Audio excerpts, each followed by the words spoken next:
예루살렘 동고개 벽에 가보면 수많은 기도를 하는 유대인들을 볼 수 있습니다. 그 기도 장소인 동고개 벽까지 가려면 이방인이든 유대인이든 머리 위에 빵떡 모자 같은 것을 꼭 써야 합니다. 그것을 유대인들은 키파라 부릅니다. 유대인들이 이 키파를 쓰는 이유가 있습니다. 그 이유는 자기 자신 위에 자기보다 높으신 분, 즉 하나님이 계시다고 하는 것을 알고 산다는 뜻으로 머리에 이 키파를 씁니다. 그래서 예루살렘 거룩한 장소에 들어가려면 반드시 이 키파를 써야 입장할 수가 있습니다. 또 유대인들은 기도할 때 사용하는 큰 보자기를, 소울처럼 되어 있는 이 보자기를 머리에서부터 어깨까지 기도할 때 두르는데 이 보자기를 텔랏이라 그렇게 부릅니다. 이 탈릿이라고 부르는 이 보자기는 유대인 성인 남자들이 기도할 때만 사용하는 것으로 이 기도자가 하나님 이외의 다른 어떤 것과도 차단하도록 만들어주는 역할을 합니다. 그래서 하나님과 나와 직접적인 대화를 나누는 것으로 철저히 외부 세계와 다른 생각을 버리고 하나님만 바라보는 마음으로 기도한다는 의미로 이 탈릿이라고 하는 쇼울처럼 생긴 보자기를 이 머리에서부터 어깨까지 두르고 기도를 합니다. 이 탈릿의 끝부분에는 술이 달려 있는데 이 술을 가리켜서 찌찌트라고 그렇게 부릅니다. 이 찌찌트는 유대인들이 보통 자신의 손으로 만드는데 이 술인 이 찌찌트를 만들 때 실을 자르거나 길이를 맞출 때에는 가위나 칼을 쓰지 않고 꼭 자신의 이빨로 물어뜯어서 길이를 맞추거나 실을 자른다고 합니다.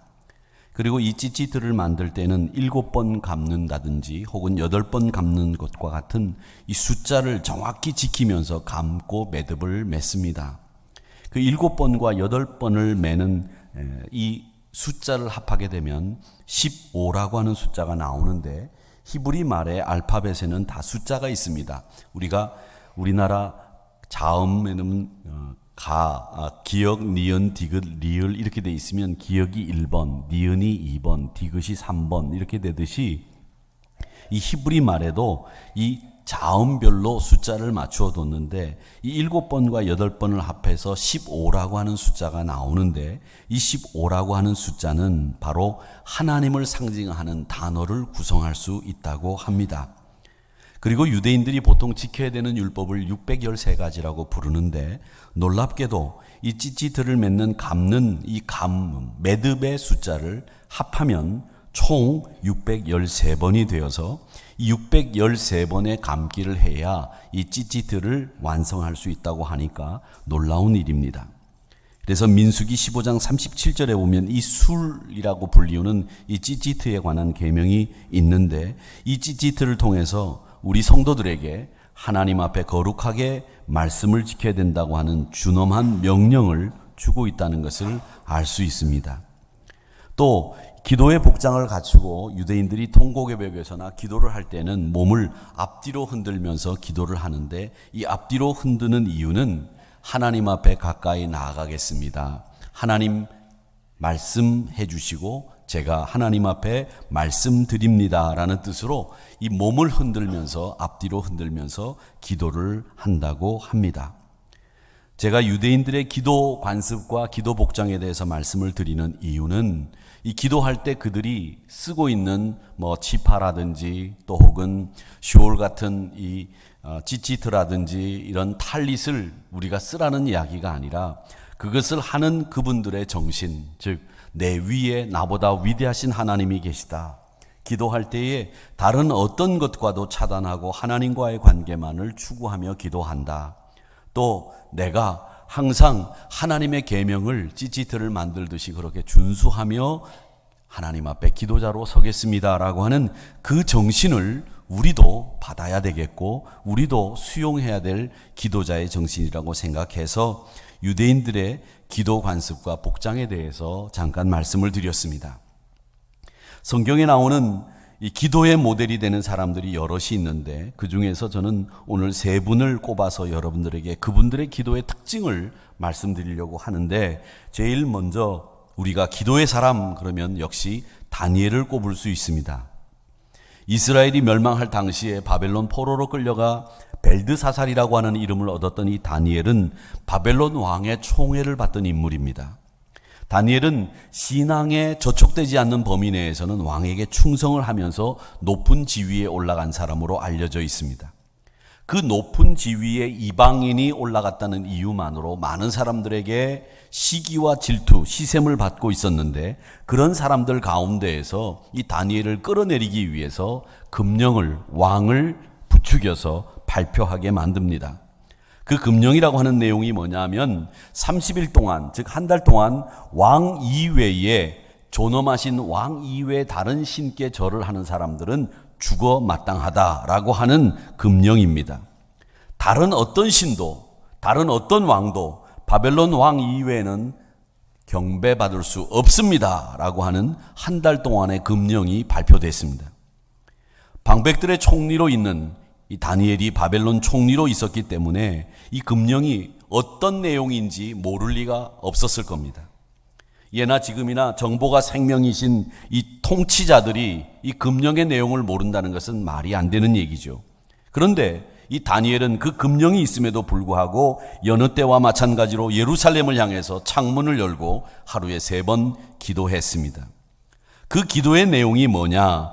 다니엘 6장 10절 말씀에 보면 다니엘이 드렸던 기도, 금령이 발표되었음에도 불구하고 다니엘 기도했던 그 기도의 내용이 뭔지를 설명하고 있습니다. 10절을 우리가 같이 한번 읽어보겠습니다. 시작. 다니엘이 이 조서에 왕의 도장이 찍힌 것을 알고도 자기 집에 돌아가서는 윗방에 올라가 예루살렘으로 향한 창문을 열고 전에 하던 대로 하루 3번씩 무릎을 꿇고 기도하며 그의 하나님께 감사하였더라. 아멘. 다니엘의 기도는 오늘 이 10절에 나오는 말씀처럼 감사 기도였습니다. 그 감사가 다니엘의 지위를 지켜내고 다니엘의 참된 신앙의 회복을 가져다 주었습니다. 사랑하는 성도 여러분, 감사가 기적을 만듭니다. 우리에게 주어진 환경 어떠하든지 감사함으로 그것을 받을 때에 마음속에 평안이 오고 기쁨이 오고 하나님의 은혜가 넘치게 되고 또 결국 그것이 우리의 환경을 바꾸고 우리의 삶을 바꾸는 줄 믿습니다. 돌아보면 감사할 조건이 너무나 많은데 감사하지 않고 불평하기로 작정하게 되면, 여러분, 불평하면 제일 먼저 누가 손해를 입느냐? 내가 손해를 입습니다. 내 마음이 먼저 상합니다. 내 마음이 결국 망가집니다. 우리가 있는 것도 뺏기게 됩니다. 우리는 뺏기거나 잃어버렸을 때 없어진 것만 생각하고 불평하기 일쑤입니다. 그런데 여러분, 우리가 뺏긴 거, 잃어버린 거 생각하는 것보다 사실은 우리가 하나님 앞에 받은 거에 더 많은데도 불구하고 잃어버리고 뺏기면 항상 잃어버리고 뺏긴 것만 생각합니다. 영국의 유명한 주석가 매튜 헨리라는 분이 계십니다. 신약 성경의 대가입니다. 이분이 쓴 주석을 안 읽은 분이 없습니다. 그런데 이분이 도둑을 맞아서 큰 재산을 잃어버리고 하나님 앞에 기도하면서 4가지를 감사했다고 합니다. 뭘 감사했느냐? 제일 첫 번째는, 하나님, 제가 도둑을 맞고 보니까 그 전에 한 번도 도둑 안 맞았던 것이 너무 감사합니다. 이게 첫 번째 감사였습니다. 두 번째 감사한 것은 뭘 감사했느냐? 하나님, 다 도둑 맞았는데 내 생명 도둑 맞지 않은 거 감사합니다. 세 번째 뭘 감사했느냐? 하나님, 제가 도둑을 맞았는데 아직 남아있는 게 있네요. 감사합니다. 그리고 4번째 감사가 기가 막힙니다. 하나님, 제가 도둑을 맞고 보니까 내가 도둑이 안 된 게 너무 감사합니다. 그렇게 4가지를 감사했다고 합니다. 여러분, 불평하고 감사할 수 있는 거, 그건 여러분들이 선택할 수 있습니다. 그건 여러분의 자유입니다. 그런데 그 결과는 분명히 다릅니다. 동일한 환경 속에서도 감사하기로 작정한 사람의 삶은 늘 풍요롭습니다. 그런데 불평하기로 작정한 사람들은 그 인생이 늘 피곤합니다. 한국인들의 대표적인 정신병이 뭔지 아십니까? 화병입니다. 근데 그 화병이 뭐 때문에 오느냐? 한국 사람들의 화병의 대부분은 불평하는 데서 온다고 합니다. 감사는 행복해지는 연습이에요. 여러분, 행복해지기 위해서 여러분들이 연습하신다고 한다면 행복이 그냥 굴러 들어오기를 바라지 마시고 행복해지기 위해서 연습하셔야 되는데 그 연습이 뭐냐? 감사예요. 자꾸 감사해 보세요. 그러면 여러분 행복해지는 거예요. 불평이라고 하는 것은 불행해지는 연습이에요. 자꾸 불평하면 그 사람은 불행해지는 걸 연습하는 거예요. 제가 지난 시간에도 말씀드렸죠. 낙심하는 거 그게 왜 나쁘냐? 낙심은 지금 당장 죽는 게 아니지만 한 걸음씩 한 걸음씩 자살의 길로 가는 게 낙심이라고 말씀을 드렸듯이 불평하는 건 불행을 연습하는 것과 똑같습니다.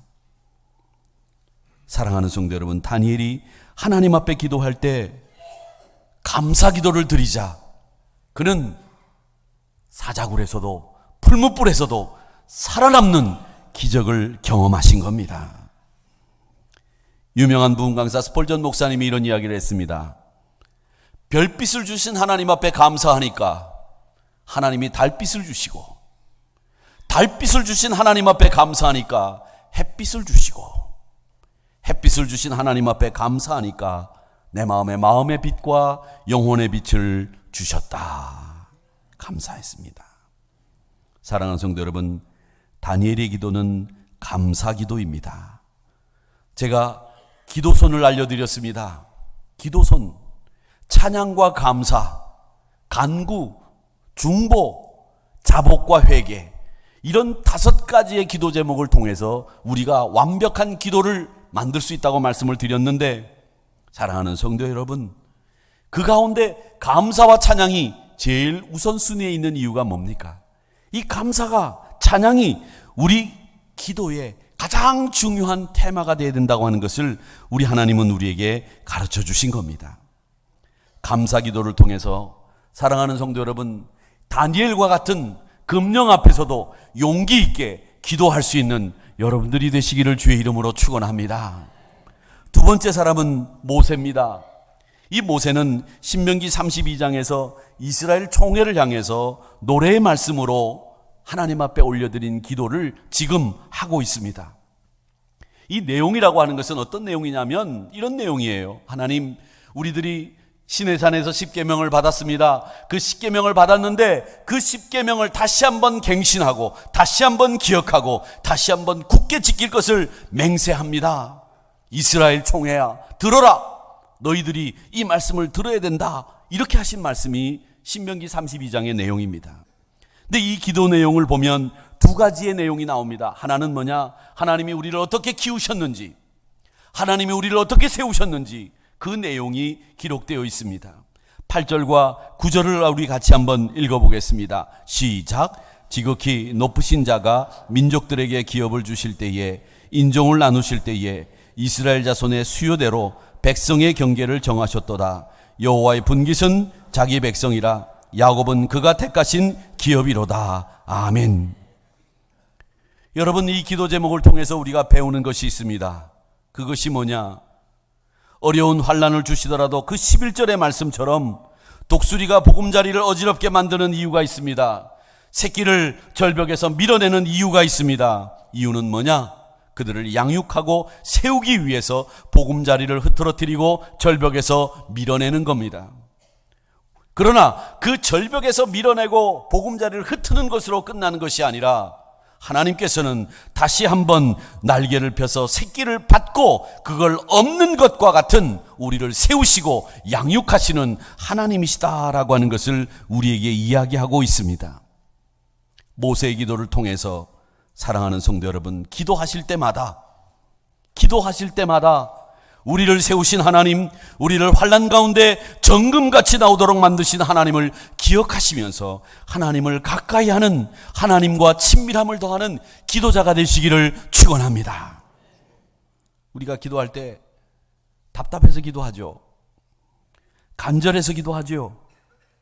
근데 여러분, 기도할 때 답답해서 기도하고 간절해서 기도하시지만 그 답답하고 간절해서 기도하는 그 기도의 내용이 하나님 이 답답한 문제 해결해 주세요. 이 답답한 문제 안 만나게 해주세요. 이렇게 기도하는 것보다 그 문제를 어떻게 지혜롭게 슬기롭게 헤쳐나갈 수 있는지 그 능력을 달라고 기도하는 것이 바른 기도예요. 왜냐하면 우리 하나님은 항상 그런 환경을 통해서 우리가 정금같이 단련된 뒤에 환난을 통과하고 난 뒤에 형통의 복을 누릴 수 있는 믿음의 사람으로 만들어 주시기 때문에 사랑하는 성도 여러분, 없어지는 것이 아니라 이기고 극복하고 뚫고 나갈 수 있기를 위해서 기도하시기를 바랍니다. 그래서 모세의 기도는 우리를 세우시고자 하는 하나님을 깨닫고 드리는 기도. 그래서 이 기도를 보면 하나님이 우리를 얼마나 사랑하시는지를 알 수가 있습니다. 15절에 보면 여수룬이 기름짐에 발로 찼도다. 살찌고 비대하고 윤택함에 자기를 지으신 하나님을 버리고 자기를 구원하신 반석을 업신여겼다. 여수룬이 누구냐면 이스라엘을 가리키는 말이에요. 이스라엘이 자기를 지으시고 세우신 하나님을 업신여겼다는 겁니다. 사랑하는 성도 여러분, 기도는요, 하나님을 업신여기는 사람은 못해요. 하나님의 주권을 인정하고 하나님이 우리를 얼마나 사랑하시는지 우리의 기도를 들으시는 분이라는 걸 알고 있기 때문에 기도 자리에 갈 수 있는 거예요. 그래서 기도는 오늘 모세 기도처럼 하나님과 가까워질 수 있도록 만들어줍니다. 친밀함을 더합니다. 능력을 더합니다.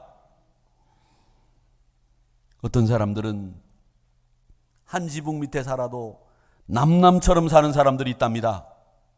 남남처럼 산대요. 부부가 한 아파트에 사는데 남편이 나와서 밥해 먹고 설거지하고 들어가면 그 다음에 여자가 나와서 밥해 먹고 설거지하고 들어간대요. 우리는 부인이 밥해 놓고 차려놓고 여보 밥 먹어요 그러면 나가서 밥 먹잖아요. 그게 정상적인 거 아닌가요? 그런데 남편이 나와서 밥해 먹고 설거지하고 들어가면 부인이 나와서 밥해 먹고 설거지하고 들어간대. 그런 가정도 있다는 거예요. 여러분, 가정에서 아이들과 남편들과 아내와 함께 하루 정도만 말 안 해보세요. 안중근 의사의 말처럼 입에서 가시가 돋지 않나요? 우리 예수 믿는 사람들은?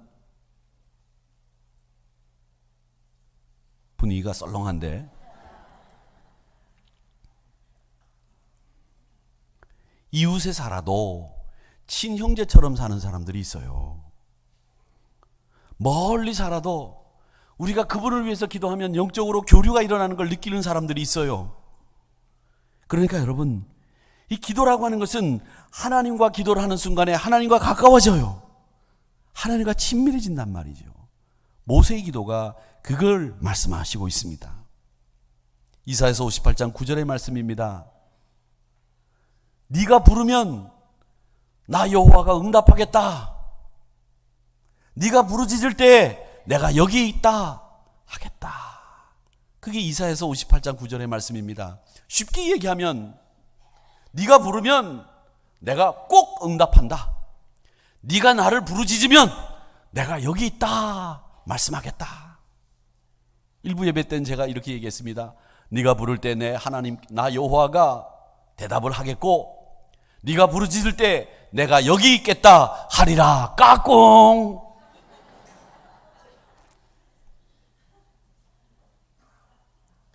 우리 하나님이 친밀함을 더해 주시는 기도의 능력을 우리에게 허락해 주셨습니다. 사랑하는 성도 여러분, 모세를 통해서 배우는 기도는 우리가 기도하면 하나님께서 더욱 가까이 해 주시고 우리도 하나님을 가까이 할 수 있는 기도의 주인공이 될 수 있다는 것을 여러분 기억하시기를 축원합니다. 마지막으로 바울은 어떤 기도를 드렸던 사람인가 하면 그는 풍성함을 위해서 기도했던 사람이었습니다. 초대교회에 보면 이단들이 굉장히 득세했어요. 그 이단들이 득세하면서 제일 먼저 펼쳤던 이론이 뭐냐 하면 영과 육이 딱 두 개다. 온 세상은 영과 육처럼 이렇게 이원론적인 세상이다. 물질이 있고 육신이 있고 영혼이 있고 나눠져 있다는 거예요. 근데 이 육신이라고 하는 것은 다 나쁘다. 그렇게 가르쳤어요. 이것 때문에 일어난 여러 가지 폐해들이 교회 안에 밀려 들어오기 시작했습니다. 이단들이 득세했습니다. 비복음적인 생각이 교회 안에 자리를 잡기 시작했어요. 그래서 바울 사도가 그 영적인 어려움을 해결하기 위해서 골로새 교인들을 향해서 기도하는 거예요. 여러분, 이단들이 판세하는 이 시대에 우리가 하나님이 주시는 총명과 지혜가 있어야 하겠습니다. 그렇게 기도하고 있습니다. 그래서 10절 말씀에 보면 뭐라고 얘기하느냐 하면, 주께서 합당하게 행하여 범사에 기쁘시게 하고 모든 선한 일에 열매를 맺게 하시며 하나님을 아는 것에 자라게 하시기를 기도하고 있습니다. 9절을 한번 같이 읽어보도록 하겠습니다. 9절을 한번 읽어보겠습니다. 시작.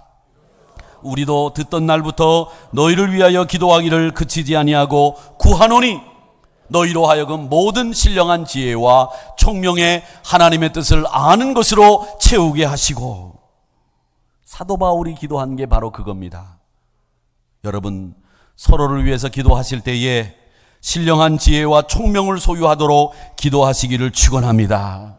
마귀의 괴계를 간파하고 이기기 위해서, 초대교회에 득세했던 이단을 물리치기 위해서, 바울은 성도다운 생활을 하기 위해서 지혜와 총명이 풍성하기를 위해서 기도하셨습니다. 이 풍성함을 위해서 로마서 8장 8절의 말씀에 보면, 이 풍성함이 뭐냐? 하나님을 기쁘시게 해드리는 생활인데, 육신에 있는 자들은 하나님을 기쁘시게 할 수 없다고 말씀하셨습니다. 주님을 기쁘시게 해드리는 생활을 드리기 위해서 여러분, 풍성한 하나님 앞에 드리는 기도의 주인공들이 되시기를 축원합니다. 주님을 기쁘시게 해드려야 돼요. 신앙생활 잘하는 어머니가 계셨는데, 초등학교에 들어간 이제 아들에게 이 헌금 생활을 잘하는 법을 가르쳐 주고 싶었어요. 그래서 아들에게 500원짜리 동전 하나하고 1000원짜리 지폐를 한 장을 줬습니다. 그리고는, 얘야, 하나는 헌금하고 하나는 네가 써라. 그러면서 500원짜리 동전하고 1000원짜리 지폐를 줬어요. 어느 걸 쓰든지 어느 걸 헌금하든지 그건 지가 알아서 하면 됩니다. 어머니는 이제 아들이 그동안 신앙생활 잘하고 또 자기도 아들 잘 신앙생활 하기를 위해서 기도하고 가르쳤기 때문에 아들이 교회 가서 분명히 1000원짜리를 헌금하고 500원짜리를 지가 쓰겠지, 그렇게 됐으면 좋겠다 생각을 하고 기도하고 있었습니다.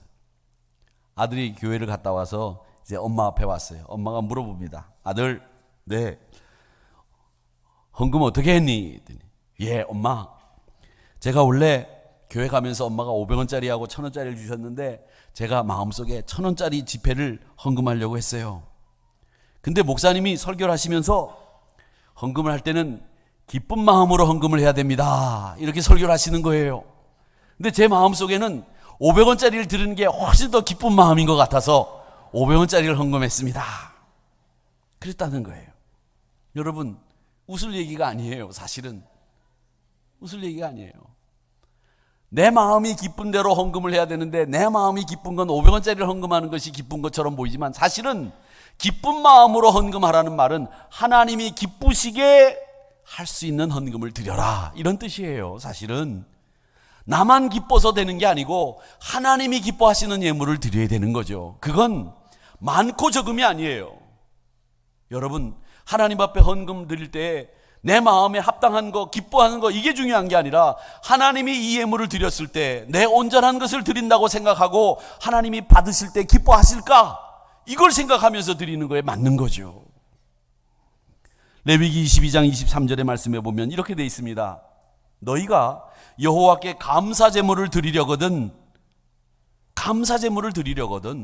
너희가 기쁘게 받으심이 되도록 드려라 그랬습니다. 기쁘게 받으심이 되도록, 즉 하나님이 기뻐하시는 예물을 드려라는 거예요. 내 마음이 기쁜 것도 중요하지만 하나님이 기뻐하시는 예물을 드려라. 22장 29절의 말씀에 보면 기쁘게 받으심이 되도록 드려라, 이렇게 돼 있어요. 근데 우리는 예물을 드리면서 내 마음만 기쁘면 되고 내 마음만 자원하는 마음이 되면 된다고 생각하지만, 사실은 그 기쁜 마음이라고 하는 마을 속에는 하나님이 기쁘게 받으심이 되도록 기도해야 된다라고 하는 뜻이 담겨져 있는 거예요. 우리가 드리는 일이나 신앙생활 하는 일, 그건 하나님 앞에 기쁨이 되도록 하기 위해서 신앙생활 하는 겁니다. 연애하는 사람들 보세요. 연애하면 자기가 좋아하는 사람이 뭘 좋아하는지 그걸 알고 싶어하고 궁금해하지 않습니까? 마찬가지입니다. 우리가 하나님과 연애를 한다면 하나님이 뭘 좋아하시는지, 뭘 기뻐하시는지 거기에 관심이 가 있어야 돼요. 우리가 하나님을 사랑한다고 하면 하나님이 뭘 좋아하실까를 생각하면서 늘 그 하나님을 풍성하게 만들어드리는 이 풍성함 기도의 주인공들이 여러분 되시기를 주의 이름으로 축원합니다. 3월 한 달 기도를 통해서 우리가 회복하기를 소망하며 기도에 전력을 다했습니다. 한 달 동안 구역별로 나오셔서 본당에서 기도해 주신 여러분 감사드리고, 또 여전도회를 중심으로 해서 릴레이 기도를 해 주신 여전도 회원들에게 감사를 드립니다. 또 각 처소에서 기도에 애를 써주신 여러분 감사드립니다. 그 다니엘처럼 감사 기도가 기적을 만들어낸다는 사실, 모세처럼 기도하는 순간에 하나님을 더욱 가까이 하게 된다는 사실, 바울은 풍성함을 더하는 기도를 골로새 교인들을 위해서 드렸다고 하는 사실을 기억하시면서 이 풍성함을 더하는 기도, 하나님을 가까이 하게 만드는 기도, 그리고 감사의 기도를 통해서 여러분의 삶이 날마다 풍성해지기를 주님의 이름으로 축원합니다.